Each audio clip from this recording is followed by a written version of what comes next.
I will call the meeting to order. Welcome, everybody. It's a big house tonight. Our next hearing will be Tuesday, April 19th, 2023 at 5:30.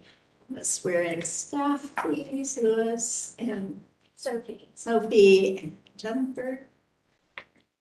Swear to tell the truth and the whole truth. Thank you very much. Yes, sir. Yes, and we have a guest. Okay, and I will need to swear you in too, I think. Okay, I do promise to tell the truth. I do. Thank you. A roll call Roll call. Diane Nance. here. Marin. Not here. Mary. Here. Gray. Here. Lisa McLemmon. Here. Jamal Brown. Here. 4 commissioners. We have a quorum. Thank you. And I will rely on you for the overview of the hearing format. Sure. So the order of speaking for the applicants today is going to be city staff will present the application materials. The applicant will be sworn in and asked to present any additional materials. We welcome speakers from the audience. We don't have any today, but we welcome them. And commissioners will discuss the case and ask questions if needed. Great, thank you. So I guess the first thing on the list is the staff report or the approval of minutes? Yeah, the staff report, that's just the link to the staff report. Okay, all right. If they want to look, but the approval of the minutes. All right, I'll ask then the commissioners to look at the minutes from January 18th and approve. I'll move to approve. And I will second. All those in favor? Aye. Not opposed. Thank you. We have no continued applications, and so we will jump to the new application. Application, fantastic. So the first case is going to be at Columbus Commons. Let me pull it up. We all know Columbus Commons, but I'll show you where it's going to be on the map. Over here on the west side, here right by the entryway, Town Street and High Street, right here by the little plaza. And with the staff reports, these are always hyperlinks, you can go to them. So if you want to click there, it'll take you there. We have application materials. I did a site visit as well, so I can show you, just to give you some idea of the location from the street level. Here it is, Town Street's coming here. We're looking southeast. Here's the entryway right there. Here you can see my finger, sorry about that. Right here, you can see it's gonna go right in front of this art piece right there, more or less, art sculpture. This is looking east. You can see it's going to look out towards the Commons. It's going to be right here in the front. Lazarus building there. Just to give you some context, this is what's across the street, the Lazarus building. And just a view looking north. It's going to be right here, set back from the sidewalk, away from the pedestrian pathway. And then, give me one moment here. I can pull up the details of the proposal. Okay, so the applicant is proposing a temporary art installation. It's going to celebrate the 150th anniversary of the Columbus Metropolitan Library. It's called the Egg Prize, and it's an art vending machine. It's going to dispense kind of like egg-shaped capsules that have art inside of them. It's going to be steel frame, PVC, and acrylic machine, and it's going to contain artwork by 10 local artists, as well as CML staff, customers, and the broader community. It's going to be installed at the plaza, and it's going to go from June until September of 2023. It's done by artist David Kale, we have his name, and it's been at various public locations over time. And the idea is to bring art directly to the community. The CDDC is partnering on the project because it aligns with their downtown strategic plan's commitment to invest in public art. And I did provide a link as well. You can click there if you want to see its location in other areas. The staff analysis, the guidelines state that the commission shall be guided by the preservation of the proper decor of the city and maintenance of the proper aesthetic values, the preservation of property, and the maintaining of an orderly balance in the location and design of works of art. So in summary, it generally meets a code related to determinations by the commission. That's just saying at the baseline, planning hasn't noticed any red flags. Of course, feel free to debate as you see. And then the basis right there, as always, is 31105 determinations by the commission. With that, Chair, we have the member. Do we have somebody representing, would you like to step up and talk to us? Do I go just like right here? Yeah. All right, perfect. Yeah. Thank you. I prepared some remarks that will hopefully answer some preliminary questions, but happy to answer any more. And you're from You- CBDC? I'm from the Columbus Metropolitan Library. Okay, welcome. Yes. Can you hear me okay through this? I have a Yes. little bit of a cold, so I want to be respectful. Thank you. Um, Can I get your name? yes, it's Kristen Sutton. Thank you. Great. Thank you for the opportunity to present our proposal for a celebratory art installation on the Columbus Commons this summer. I'm Kristen Sutton, the Government Relations Manager for the library. Columbus Metropolitan Library opened as a single reading room inside the old City Hall on March 4th, 1873. From its inception, just 8 years after the Civil War, Columbus Metropolitan Library has been open to all. In 1903, a $200,000 gift from Andrew Carnegie provided the funding for Main Library, which was built on a plot of land formerly occupied by the governor's mansion. Building opened in 1907 with those guiding words, "Open to all," etched in the marble above our doors. In the decades since, we've expanded to 22 additional locations, bringing books and technology, as well as school help centers ready for kindergarten programming, summer and winter reading challenges, life skills programming, connection to social service agencies, free meeting spaces, and much, much more. I could go on forever, to the communities across Franklin County.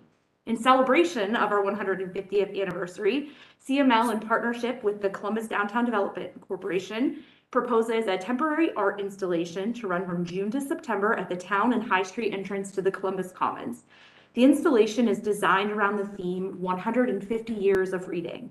Egg Prize, an art vending machine with a custom CML-focused outer shell celebrating our milestone, dispenses egg-shaped capsules containing mini artworks. Renderings of the shell are included in your packet, so you have a sense of what that will look like. For just 50 cents, passersby receive a piece of art designed by David Kale, the artist behind Egg Prize, one of 9 Columbus artists selected with guidance from the Greater Columbus Arts Council, or art designed by our staff and customers and members of the community. The art medium varies by egg, but the machine will include stickers, magnets, buttons, and small chippies, which you can think of as little mini canvases. The art celebrates the library and the community that's made us strong. The proposal is brought with the support of the CDDC and the Columbus Commons. Our application was also submitted to the Columbus Downtown Commission, which will review it at their upcoming meeting. Egg Prize has previously been exhibited as part of the Kressel Egg Center's biennial 2022 Invitational in St. Joseph, Michigan, and has been exhibited at Art Prize in Grand Rapids, Michigan since 2012. Thank you for the opportunity to present our Egg Prize. I'm happy to answer any questions you have. Then I can walk through the slides if you'd like to comment on them. Sure. Have this before me. So this is the rendering of what the shell would look like. And you're seeing on what is my right-hand side with those 2 pieces kind of coming out, shows where you would actually input coins and then where the egg would be dispensed from. And as you see from within the vending machine itself, it's filled with several eggs. In this rendering, there's only 2 colors. In real life, I think there will be up to 4 different colors, and they'll be divided amongst the different mediums that the art will be available in. The color scheme will be similar to the color scheme used on the outer shell. The eggs, there'll be 20,000 eggs installed in the machine, and we'll keep a good count on how they're going over the course of the time that it's out, so that if it's running low, we can restock or just kind of keep track of how it's going. So it's never empty while it's out there. How many does it hold? More than that, it holds more than 20,000, but that's the goal that we have for the project. I was very curious, number one, how much would they cost, which is very reasonable. 50 cents, yeah. And I'm looking at David Kale's website, Mhm. and I'm looking at some small works of art. Can we assume that that's how big the works of art would Yes, be? they're sort of like this big. So think of it as sort of like a button for your shirt, a small sticker that you can put on a water bottle or on your laptop.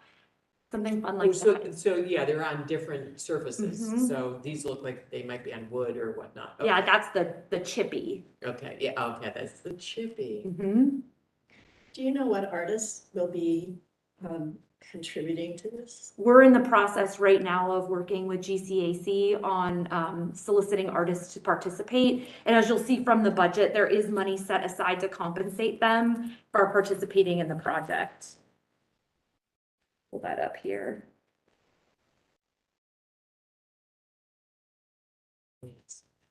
There's $5,000 set aside for 10 artists.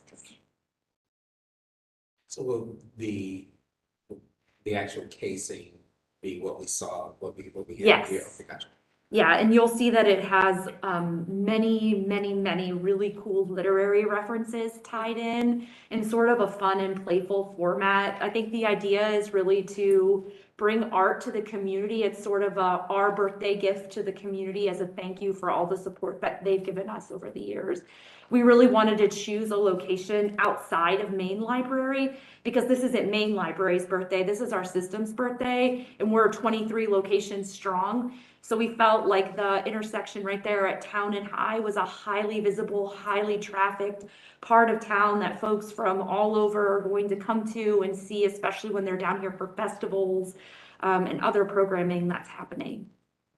I'm really glad that Louis did a site visit, but could you tell me about safety? And could you tell me about any kind of problems that you have heard, encountered with any kind of vandalism? So David did not share any previous experiences that he's had with vandalism. We did inquire about how we could wipe the shell if it does get spray painted or tagged or something. And he felt confident that it would be easily cleaned. So CDDC security will be monitoring the egg prize as part of their regular rotation through the park. And then we'll be providing some of that support if anything were to happen to the machine. So the actual top is tied down to the inside of the machine, and the machine weighs over 1,000 pounds. So it will be very difficult to tip or move. The eggs, are they plastic? That's a great question. I'm not 100% certain. I think so. Yeah, I thought they were the Easter eggs, you know, twist. That's sort of what I've been Yeah. envisioning this whole time, but I That's what they haven't look seen like. one in person. Yeah, Okay. well, I think it's a delightful idea. It is. Yeah, I think it's very fun. Most people can participate. Questions? Do you have more to tell us?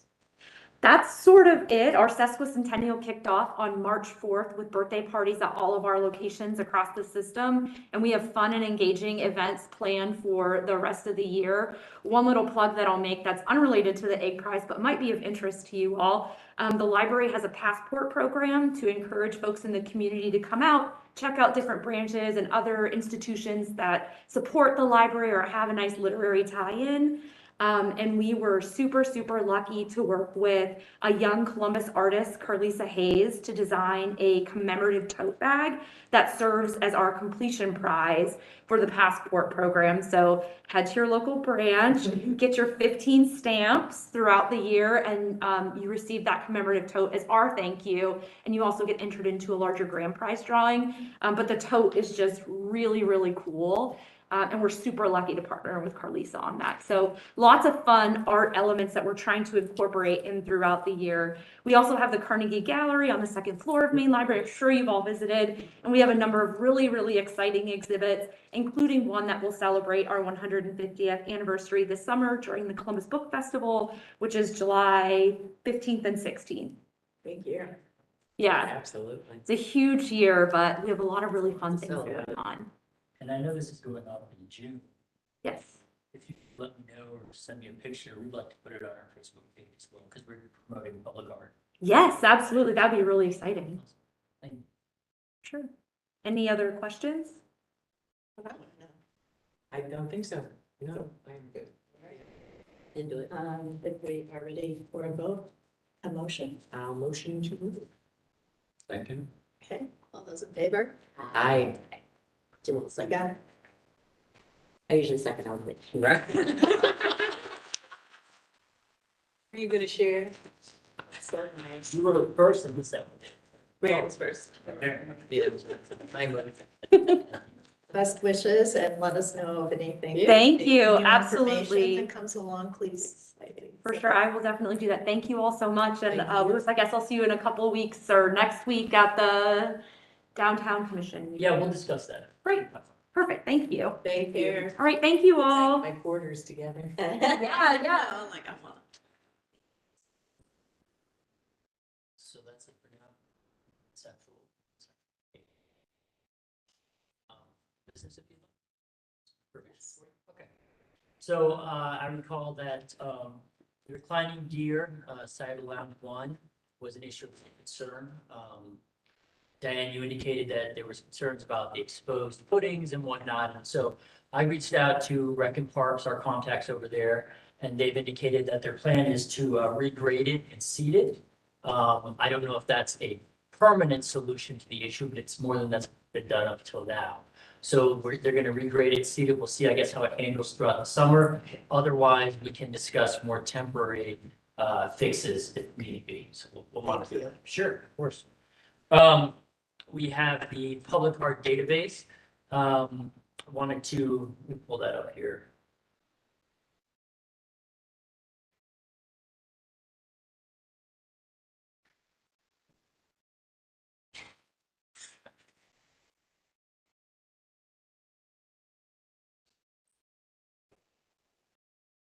So as part of our commission's desire to promote public art and elevate public art awareness to the community and what we have, it also ties into properly maintaining our art collection, knowing what we have, and of course, the desire to have this publicly facing database by the commission for some time.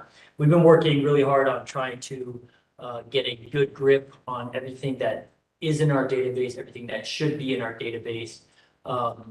And a lot of it goes down to working with rec and parks, to going out and visiting some of these parks to figure out what we can find. So Sophie, you met her earlier, she is working with me on a lot of the work on the database. Great. And we have corrected, as far as we can tell, all the names. We've corrected all the dates and added the correct dates, and we've added new pictures. Great. Sure, thank you. Welcome. As well as that goes, we have added 11 additional pieces. Some of them were unknown to us. One was the Lyndon War Memorial. It is a African-American, I believe, World War I memorial that was on Cleveland Avenue. It is currently in storage because it was getting hit by cars. So we're going to work on figuring out where we can put this in a safe location. I know exactly where, It was at the intersection of Cleveland and Westbrook Road. So I guess it got hit. it, Rec and Park spent a lot of money fixing it, and then it got smashed again. it's right by the gas station. I It's can- right on that Okay, block. yeah, And so, you know, So here it is. pretty exposed. I mean, This is what it looked like. hugely exposed. Yeah. So we added this. This came up, and so we're having conversations, we're discussing things. We had lunch with someone from Rec and Parks, and he mentioned this to us. Well, we didn't know about that, so we added this to the database. That's what we're trying to do. So, right now it's in storage. We'll have to figure out what we want to do with that. Do you know who created it? Because if it is an artist piece, you will need to try to find the artist. Or the Yes, artist's date. it's from it was dedicated in 1919, so, I think we'll probably not. yeah. I think we're safe on that. I don't think we're gonna find yours. We added, last time I discussed with you, we wanted to add some more things, murals, so we added the Cowtown mural. That one wasn't as part of the database. We added the War, It's All Hell plaque. We've been doing maintenance on it, but we have not had it in the database. There it is, Where It's All Hell. And where was that? Yeah. This is in the Franklin Park. Oh, okay. And so, General Tecumseh Sherman made this famous statement to Civil War veterans at the Ohio State Fairgrounds. So kind of goes to this thing. The USS Columbus Memorial, we also added that one. It's over here by the hotel, Memorial Park.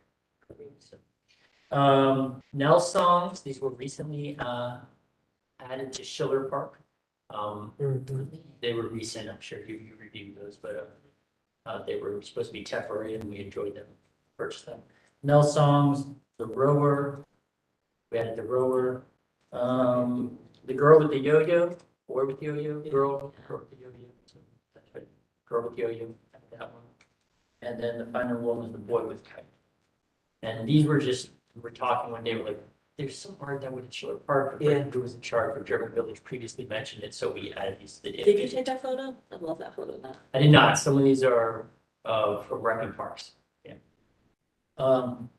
Then we also added some newer ones, Cellular Magic, so the 3 new murals, Creative Consciousness, Cellular Magic, and Vetigate God Mass. We added that and we added updated definitions. So we're trying to get this other one. And we're working with the GCAC on identifying additional pieces. They have a very large map that's a database of all the public art they identified in Franklin County some time ago. I spoke with someone there and they're gonna send us the data set of everything that's inside City of Columbus boundaries, or perhaps theirs isn't as refined, but if we could figure out what's in this boundaries of the City of Columbus, then we can start making a comparison. I imagine there has to be a lot more public art on public parks that we just don't know. And that's what I'm really concerned about. I mean, for right now, I mean, that's, to me, that would be the primary important piece. And then the rest of them that are just perhaps not private property. Yeah, so the private property ones, we're not concerned about. We want to know, I mean, I don't know, but I imagine if we're having a conversation and someone brings up, oh, well, there's the Linden War Memorial, oh, there's that, oh, what about these? There's gotta be more. So we're working on trying to identify that. Rec and Parks doesn't have a database of the art in their areas, so we're trying to do it on our own at this point. Is that a collaborative work then? Was, once we gather this information, are we going to share this out with them?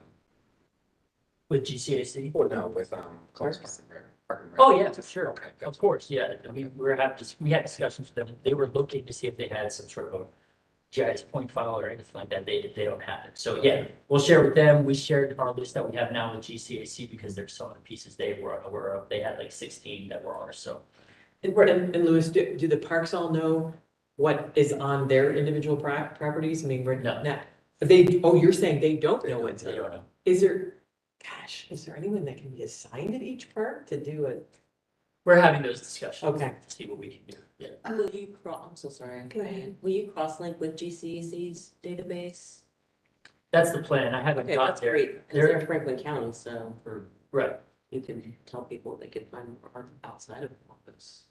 They can say, But this is full catalog of Columbus on their site, that's what we want. Yeah. Yeah. Exactly. like that. Yep. And our interest is the art owned, maintained by city. By the city of Columbus Columbus. entities. Yes. So what are we maintaining, insuring, caring for? Yes. It's incredible that they need to have,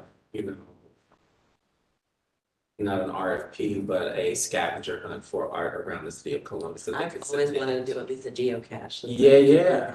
It's that simple. I think that would be kind of cool to push out there. Like on a Saturday, meet at a park. Yeah. Wow.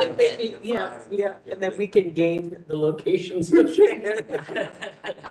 does sound like a fun engagement as we enter this. It would be, yeah. Our plan. I've been. Geocache, so. Balloon eggs. Right? I just want to comment is I think you're gonna need a new photo of the KISS. Yeah. That's right. Yeah, your It's on my list. Beetlejuice photo. It still has the stripes. Yeah. Stripes. Yeah. So, as part of our research, we're just kind of curious about some of this stuff. We did, Sophie, did some research on the mayoral portraits. What are they? Are they portraits? Are they prints? So I reached out to, Columbus Metropolitan Library. I said, can you pull up any information you have on the mayoral, portraits? They sent it back to us, and then I'll let Sophie kind of discuss her findings. So we found that there are 12 paintings that are originals. The rest of them, it kind of looked like they were reproductions based on pictures from, 9 of them were from a police picture book. And then some of them, there's one that, The original paintings in Vermont. yes, the original wow. painting is in a B&B in Vermont. So we have a photograph of the painting. Yeah, We we buy have. it from them? I Was it ours to begin with? I don't think so. No, okay. Yeah, So- that's, Right, so, was it mayor, who was the mayor, was it Sons? No, one of the mayors in the 1990s was very interested in the mayoral. Sunset Bridge. Okay, I think it was, it may have been. And so he said, well, let's find what we have, and they paid to have, how many of them restored? 11. Do you know where those paintings are now? The up and various Various bases? No, they're the mayoral, gallery. Oh, yes. Yeah. That, yes, okay. So they're all displayed there. So that's what we have. So eventually, hopefully, we'll get an appraisal of the artwork to see what it is. But that mayor was pretty, he was pretty key in finding missing mayor, because we had mayors that we didn't have know that pictures of them existed. Mm. And that's when the one in Vermont was discovered. It was in a bed and breakfast. So, yeah. The collection went from 22 pieces to 44. oh my gosh. But the majority are prints and reproduction. Yeah. So we don't know what value those have. Great. So, the other thing that Sophie's working on is on Facebook, every Friday, we're doing a art piece highlight. And one of our planners, Nolan Harshar, is writing up, he's doing research on the pieces and writing up descriptions. And so we're releasing that with some history and some descriptions of the artwork and any pictures we have. And then Sophie is taking those and she's putting them in our database and in our archive, some more descriptive descriptions of what we had. What we had currently was the SOS, Save Our Sculptures descriptions, and those were very artistic. So they're like, man sits proper left of woman, woman sits proper right. The community is not going to be that interested, so we're kind of expanding it to give some more information about like their history, things like that. So the updated ones are looking more like, I believe this is one. We talk about that it was part of a battleship, it was on the battleship USS Ohio, things like that. So we're having more descriptors of what we have. Great. Unicorn in the garden, so you can see now we have Yeah. paragraphs. So we're working on that. Great. Art maintenance, give you so what we're also trying to do, art maintenance has been going on since around 2014, we can tell. And we're trying to get a holistic view of the maintenance and make sure that we're covering all the pieces of art.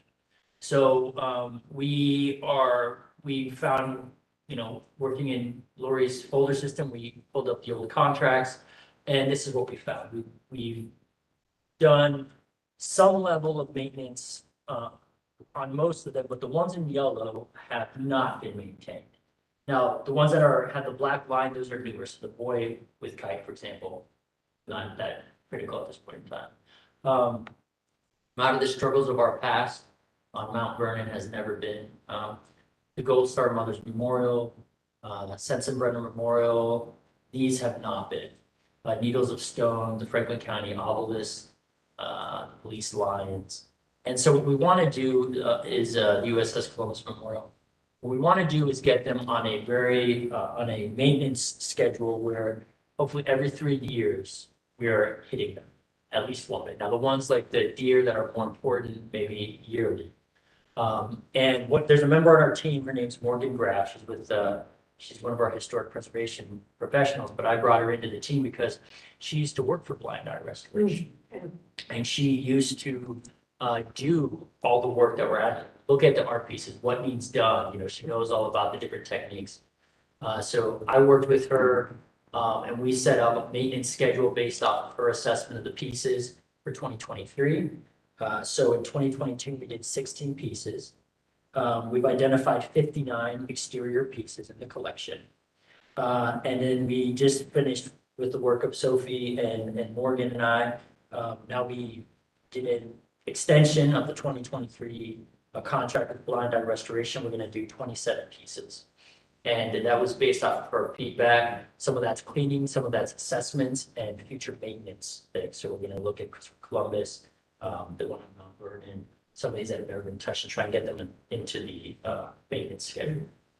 How are these paid for, the maintenance plan? So that comes Where's that come from bond funding, I believe, is it? General funding. General funding. General funding? Okay. Or in bond, we have a certain amount every year. If it's a new bid, we do a request of an RFQ, Mhm. and then we get that, but we can extend certain contracts, Great. 1 or 2 years. And so it just gives you an idea, we're trying to document it, the pictures, what the amounts were, what we have planned for the future. So that's a big lift, trying to get that. And the one thing we did is we did remove one art piece. There was an art piece called Terrestrial Jest. I don't know if you guys are familiar with it. It's in the Thurber Park. It was in our maintenance contract, but it's not our artwork. It belongs to the Metropolitan Columbus Museum of Art. Oh. So just, we told them, Your stuff. I reached out to them. They said, They said, thank you for maintaining the art all this year. It looks so good, but yeah, so we're just trying to clean up some things. Send the bill. That one is different because it's on it's on our city property, so that's where there was a confusion. So that covers art maintenance, art database. Old business training, I sent this out. You to sure did. Commissioners. We divided it out into key commission materials. Those are basis of review, the approved documents that this commission has approved, mayoral documents, and then some city and external public art documents. Then we also have commissioner onboarding materials where the new commissioner comes on. I believe Jamal was probably the only one who has gone through this process at this time. We have an onboarding where we go just do ethics training, basic materials. So most of you take a look at that if you'd like. And then public art resources, just a compilation of public art resources. Some came from Diane Nance, some came from GCAC, funding models. So we're not going to get too deep into training today. We just wanted to share those with you, show them to you. And then our plan is at the next meeting, go into detail, start looking at some of the documents, and discussing these documents. That would be great. It's up to you. At the end of the meeting, I'll get I'll some. put a binder. There was a tease. I just said. It wasn't in this year's budget. The forest that it took. That's right. I was there punching holes, getting blistered. So just please review the training materials so we can go through it quicker and you can ask questions. I did. It was like, oh my heavens, I need more time. There's a lot. Yes, it's great. Excellent. With that, the public art plan, we'll Jennifer Fanning will discuss. I sent you an email to let you know that the GCAC sponsored selection committee met last week. Thank you to both Diane and Ryan for sitting on that committee. They selected Lord Cultural Resources to be the consultant partner to implement the public art plan. We will have a team based in New York and Toronto with diverse backgrounds and experiences that will lead this process on behalf of our community. They're also partnering with local artists Marshall Shorts and John Twig to chair the community engagement processes. So we were very impressed, or the selection committee was impressed by their experience, their global perspective that they bring to the work, and we'll be excited to partner with them. In terms of next steps, once they're contracted and on board, you can expect that all commissioners will have individual stakeholder interviews to share your experiences and perspectives to help inform the discovery process of the plan. And they will come back to the commission at key milestones to give you updates on how things are progressing. And certainly as we get into the engagement, we'll look for opportunities for the commission to kind of champion some of the community engagement as well. Diane, what would you like to add? I did not vote for them, as you know. I felt that the designing local had more to offer us in terms of policy. So I would just add that they certainly have a good reputation, so I would just be very cautious about actually getting a policy document at the end. That sounds great. And as we move into the contracting, I'll remind GCAC how important that is to you and to us, that the deliverables be there and so we can spell them out. I mean, because that's what it's kind of all about, right? That's what I thought. I'll say like a report at the end. Well, yeah, they'll give us a report that, you know, how much in depth are we really going to have for Columbus, Ohio? And not just, gosh, other people do this, maybe you could do that too, and still have to go through a process Oh, I of see. finding how we want to create our policy. Will they give us a calendar of those milestones that we can be looking for? Okay.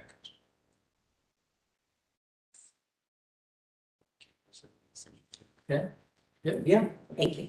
so update on existing projects. I'm gonna keep updating you every meeting on these, so you know how we're doing. Parsons Avenue Streetscape, 1,000 eyes, the contract extension was finalized. So I notified, so I notified Olga that she had, I notified her that she could proceed on March 7th. Haven't heard anything yet, the weather, I don't know, but I'll touch base soon and we'll try and figure out how that's gonna happen. Yeah. Public park maintenance, as I indicated earlier, we made it just on the deadline to get the blind eye restoration finalized. So they are finalizing their 2022 invoice as we speak. We are waiting for some more documentation that was promised as part of the original scope. We should have before and after pictures of all the art pieces that were. Public art appraisal. So the RFQ went out. We had 4 submissions. One of them was was rejected because it didn't meet our qualifications. We ended up selecting Johns, and we're in contract discussion underway at the moment. Can you tell us a little bit about Johns? Go ahead. They're an international company. Yes, and the team is based in Chicago. We read this so ago, so the details are flying. Oh, that's fine. We can provide some follow-up video. Okay. Team out of Chicago, extensive experience. They had like an 8-member team that they have proposed, but they'll be able to come to town, review the pieces, do some benchmark analysis to assess what these pieces are valued at. We've identified 9 pieces that are in the collection that are both prominent in the community, like the deer, also potentially vulnerable based on their location. You know, you have the Maker's Monument in the short north, a car veers off the street during a gallery hop. You've got some damage to that asset. So by getting these appraised, we'll be able to insure these pieces, and then we'll work with finance to identify kind of the next tranche of pieces to determine, to start getting the public art. Sounds like that monument ought to go on the list too, right? The little one. It should. Or moved. Okay. It's in storage, I thought he said. It's in stores. No, I know, but Oh. move to another location if it should come out of storage. It's a key candidate, right? Far, far away Somewhere. from a corner. And then, yeah, and that was the team. They had a lot of experience working with other cities on large sculptures and things that. Great. I love hearing about new. Sure, that was in 1914. So, and last thing, Central Avenue Community House, we're just awaiting the final invoice on that contract. Social media promotion, like I Can said. you remind us what that is? I'm sorry. Oh, sure. So that was TARP funding, Central Avenue Community House. Their mission is to bring arts to the community, and it's different types of art. It can be spoken word, I think. They have a dance troupe. They just have general artists, and they provide kind of like after-school programs, community Okay. enrichment programs to, that's it, just to bring arts, Great. engage young artists. They're all under 25. I went out there for their showcase last spring. It's everything from original music Yeah, composition yeah. to, you know, paint and sculpture. And Yeah, they. I didn't realize that the development department was funding them. it was kind of a one-time thing we had when we had the federal funding, federal COVID funding. There was some funding invested to support Remember youth that. Okay. during the pandemic, and so that was one of the places. So it's kind of one-time funding. We're Okay. maintaining an open relationship with them. Remember the details of it. Yeah, thank you. Been a great program. Thanks. So I said social media promotion, we're still doing every Friday. We're promoting the art that we have, the art pieces, doing new write-ups. We're getting decent engagement on it. You know, a lot of people were like, I didn't know this was here, or I had no idea what that was. Oh, those are kisses, you know, for going, they thought they were like koi or something like that. Yeah, yeah. Or something. Yeah, like, oh, I drive by this every day and I didn't notice it. So it's heartening to see that. And our social media presence is growing. So, you know, more people we can inform and educate about these things better. And then we're using that to fill in the gaps in our, Are we on Instagram? we are on Instagram. Okay, I need to look for that. And the Instagram one is the one I struggle with the most right now, Okay. but that's, I love Instagram. Facebook is where we have our most. Yeah. We grew by like 1,000 people in the last 7 months, so we're getting great problems. And then, any questions on it? And Bloomberg, we put together, I believe, a really strong proposal. Amanda Williams agreed to be our curatorial chair. So she herself would not be the artist, but she would bring artists together. She's busy as with a genius grant from MacArthur? MacArthur. Yes. So The one and only. understand your commitments. But she very generously agreed to be our curatorial chair. The wax helped us get in communication with her. So we appreciate their engagement there. We also were joined by the city of Bexley, agreed that they would host art, as did the McConnell Arts Center on behalf, as a location in Worthington. Rationale being Bexley was green-lined, neighborhoods in Columbus were green-lined, and Worthington was blue-lined. So the intent of the art would be to host in those communities. So often when we talk about redlining policies, we talk about the harm that was created in communities of color, but we don't also talk about the privilege that was intentionally created in white communities. So this art would have that focus of how do we bring that dialogue to these communities through kind of the creative inspiration and dialogue. So we continue to have our fingers crossed. To my knowledge, we have not heard anything. No other cities have heard anything. We, have Designing Local has some clients in other cities that haven't heard yet either. So every time my email notification go off, it's a Bloomberg. I'm still waiting. I'll let you know as soon as I hear. With Worthington, have you did with Michelle Brandt?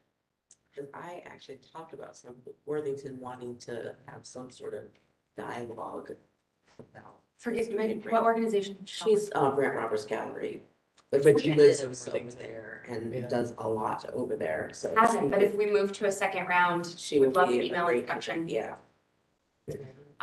In addition to, there would be a committee of, the WEX, the Art Museum, GCAC and others to connect with the artists. But then also we created kind of a community engagement committee. So Councilmember Favor would be on that, Aaron Prosser, our Assistant Director of Housing Strategies, others in the community who would kind of develop the community convening and discussion on the subject matter. So I think we put together a strong concept, certainly very relevant in our community. We don't get it. Can we do some semblance of that?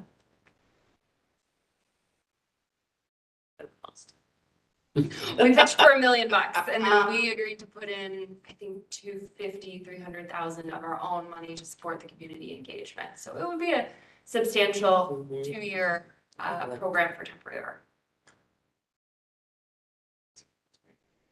Thank you. That's all we have, I'm pretty sure. Any questions on? We spent a lot of time after the case, but are you're okay with, you enjoying this format, the information being shared? Oh, yeah. Just to keep you abreast of what's going on. Yeah, thank you. Thanks. All right. There are no other questions or input. I will ask for a motion for adjournment. A motion. All right, all those in favor? Aye. Thank Thank you. you very much. Sure, thank you.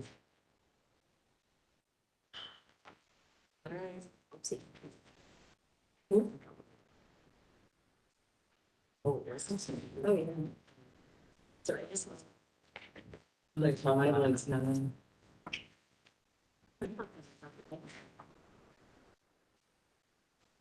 So. All right, Liz, I hit stop recording. Will that automatically generate like an email to you? Yeah. What was the recording there?